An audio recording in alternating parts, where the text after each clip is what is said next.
Di saat semua mulai diikhlaskan dan masa lalu perlahan dikubur dalam diam, semesta justru membuka jalan. Di antara langkah-langkah prajurit dan riuh parade, seorang fotografer menemukan kembali keping hidup yang dulu ia kira sudah hilang selamanya. Bagaimana kisahnya? Saksikan selengkapnya hanya di Cerita Myrna. Assalamualaikum warahmatullahi wabarakatuh. Terima kasih sudah mengklik video ini. Jangan lupa like, subscribe, dan tinggalkan kritik serta saran kalian di kolom komentar ya. Selena Georgia tumbuh dalam diam. Bukan karena ia tak punya suara, tapi karena sejak kecil ia belajar menyimpan banyak hal untuk dirinya sendiri, terutama luka. Di balik sorotan kamera dan gemerlap dunia jurnalistik yang digelutinya, ada ruang kosong yang tak bisa diisi oleh penghargaan, perjalanan, ataupun popularitas. Dunia mengenalnya sebagai fotografer perang yang berani, cerdas, dan tangguh. Tapi hanya sedikit yang tahu bahwa keberaniannya justru tumbuh dari trauma yang tak pernah selesai. Ia masih berumur 14 tahun saat peristiwa itu terjadi. Waktu itu Selena dan ibunya sedang berlibur ke Indonesia selama beberapa minggu. Mereka mengunjungi kota-kota kecil yang tenang, jauh dari keramaian ibu kota. Saat itu musim panas, dan ibunya, seorang guru bahasa Prancis, memutuskan untuk membawa Selena menikmati sisi lain dunia yang belum pernah mereka jamah. Suatu sore, di sebuah gang sempit dekat pasar tradisional, liburan mereka berubah menjadi kenangan yang tak akan pernah ia lupakan.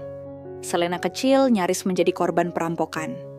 Ia tak mengingat banyak hal, hanya teriakan ibunya, tangan kasar yang menarik tas mereka, dan kemudian datanglah seorang pria muda berseragam loreng.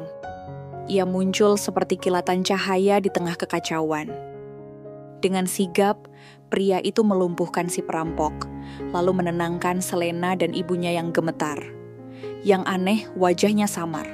Entah karena ketakutan atau cahaya senja yang redup, yang terekam di ingatan Selena, hanya bendera kecil merah putih di lengan bajunya dan sorot mata penuh ketenangan. Sebelum mereka sempat berterima kasih, pria itu pergi begitu saja, hilang di balik keramaian pasar. Sejak hari itu, hidup Selena berubah. Beberapa hari setelah kejadian itu, mereka kembali ke Prancis. Ibunya tak pernah membahasnya lagi, seolah ingin semua dilupakan kejadian hari itu yang hampir merenggut nyawa anaknya. Tapi Selena tidak bisa. Ia menyimpan satu foto kabur yang sempat ia ambil dari kamera tuanya. Foto buram pria berseragam itu dari belakang. Hanya itu yang ia punya. Tahun demi tahun berlalu, Selena tumbuh dengan satu keyakinan bahwa hidupnya pernah diselamatkan oleh seseorang yang tak sempat ia kenal. Bahkan belum sempat berterima kasih. Sejak itu, setiap kali ia memotret peperangan, kehancuran, atau wajah manusia di ambang putus asa, ia selalu bertanya dalam hati, apa dia masih hidup? Apa dia ingat padaku? Dan kini, bertahun-tahun kemudian, takdir perlahan mulai menggeliat. Ia tak tahu bahwa kenangan lama yang ia simpan diam-diam itu, sebentar lagi akan mengetuk pintu hidupnya sekali lagi. Langit Paris pagi itu bersih, tapi udara terasa berat di dada Selena. Ia berdiri di belakang garis pembatas, mengenakan rompi pers dan menggantungkan kamera di leher.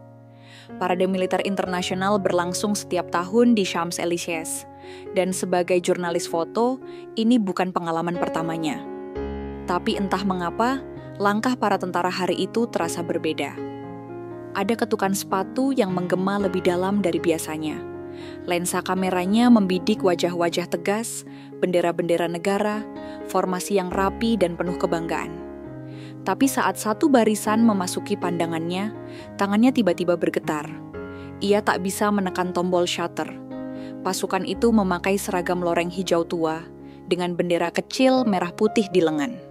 Dan entah kenapa, dunia seakan berhenti sebentar. Suasana ramai di sekitarnya seolah lenyap begitu saja. Yang terdengar hanya degup jantungnya sendiri. Ia mencoba menarik napas dalam-dalam, tapi udara seperti menolak masuk. Dalam sekejap, kenangan itu datang menghampirinya. Gang sempit, suara ibunya yang panik, dan seorang pria berseragam yang mengulurkan tangan. Tanpa sadar, air mata mengalir di pipinya. Ia tidak peduli lagi dengan penonton lain. tidak peduli dengan kamera yang kini tergantung mati di lehernya. Selena menerobos barikade pelan-pelan, menghampiri barisan pasukan Indonesia yang tengah bersiap bubar. Seorang prajurit muda berdiri tak jauh, tampak kebingungan melihatnya. Dengan tangan gemetar, Selena mengeluarkan sesuatu dari dompet kulit kecilnya. Sebuah foto lama, kusam, nyaris pudar. Di dalamnya, siluet seorang tentara dari belakang, loreng yang sama, warna bendera yang sama. "Permisi," ucap Selena. Prajurit muda itu hanya mengangguk pelan. "Aku menyimpan ini sejak kecil," ucapnya pelan dalam bahasa Inggris terbata-bata. "Kamu tahu siapa dia?" Prajurit muda itu menatap foto itu dengan kening berkerut. Ia bingung. Prajurit lalu itu mengambil foto di tangan Selena. Ia ingin memastikan apa yang ia lihat. Namun foto itu tidak menunjukkan apapun selain baju loreng dan bed bendera.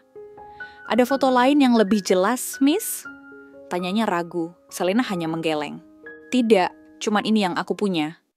"Maaf, Miss, kami tak bisa membantu kalau hanya foto ini. Soalnya yang terlihat hanya baju dan bed bendera saja yang jelas. Memang benar ini seragam prajurit kami. Nanti kami beritahu ke atasan. Atau mungkin Miss bisa ke negara kami untuk mencarinya," saran sang prajurit. Selena hanya mengangguk pelan. Namun ia tak menuntut apapun. Ia hanya ingin tahu. Satu nama, satu jejak. Meski tidak mendapatkan jawaban yang memuaskan, Selena merasa lega, setidaknya satu petunjuk kecil untuk menenangkan hati yang selama ini terus bertanya. Mulai menampakkan jejaknya. Hari itu, di antara gemuruh parade dan sorak penonton, sesuatu dalam diri Selena mulai terbuka. Luka yang selama ini ia bungkam mulai bernapas kembali. Ia tidak tahu kemana semua ini akan membawanya, tapi untuk pertama kalinya dalam waktu yang lama, ia merasa langkahnya memiliki arah. Beberapa hari setelah parade itu, sesuatu dalam diri Selena berubah. Ia tak lagi bisa tidur dengan tenang. Setiap malam pikirannya dipenuhi kemungkinan. Siapa dia? Masih hidupkah? Masihkah mengenalku? Nama itu tetap hilang. Tapi semangatnya kini menyala lebih kuat dari keraguan. Prajurit muda yang ia temui tak tahu siapa pria di foto itu. Tapi dia berjanji akan menyampaikan kesatuannya. Itu jadi awal dari sesuatu yang Selena sendiri belum tahu akan ia bawa sejauh mana.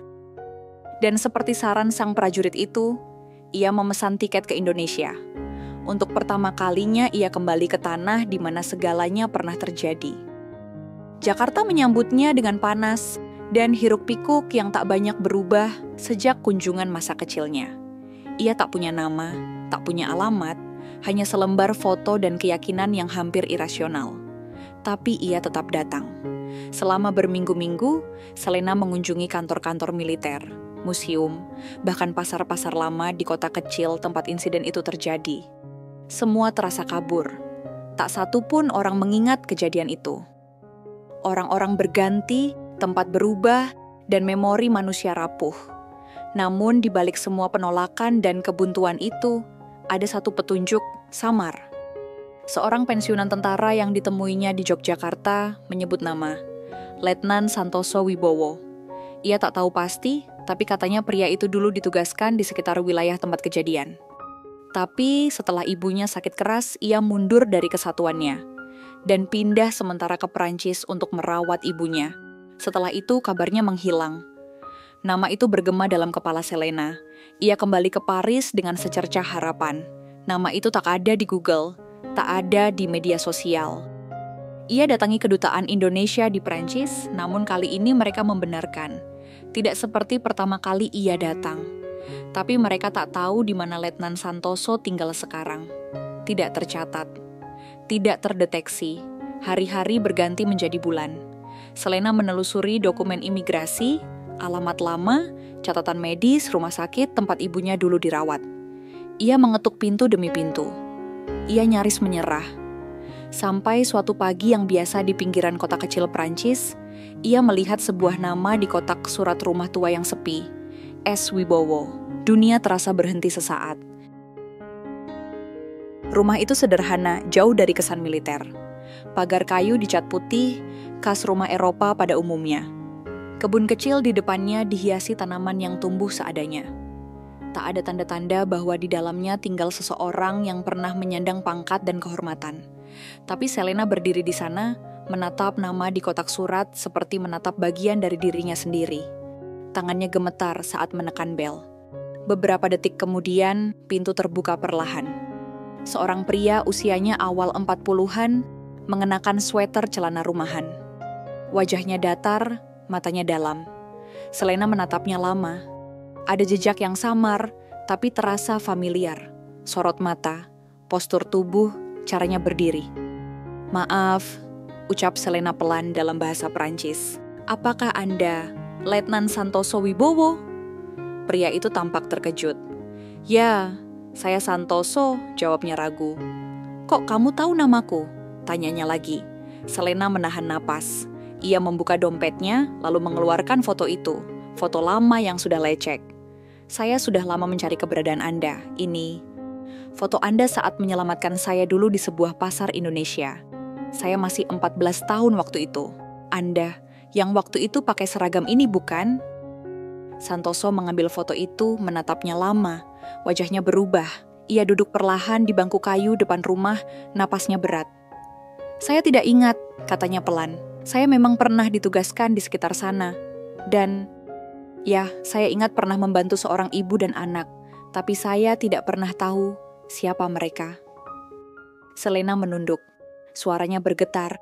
"Itu saya dan ibu saya." Keheningan menyelimuti mereka. Tak ada kata-kata yang bisa menjelaskan perasaan yang saling bertabrakan dalam dada. Beberapa detik berlalu sebelum Santoso bangkit, berjalan perlahan ke dalam rumah, lalu keluar kembali, mendorong kursi roda berisi seorang wanita tua yang duduk diam dengan selimut di pangkuannya. "Ini ibu saya," katanya pelan. "Saya pindah ke sini untuk merawatnya. Itu sebabnya saya mengundurkan diri dari militer." Selena menatap wanita itu, lalu menatap Santoso. Tanpa basa-basi, Selena langsung berkata, "Kalau Anda mengizinkan," ucapnya dengan lirih, "biarkan saya membantu merawat beliau.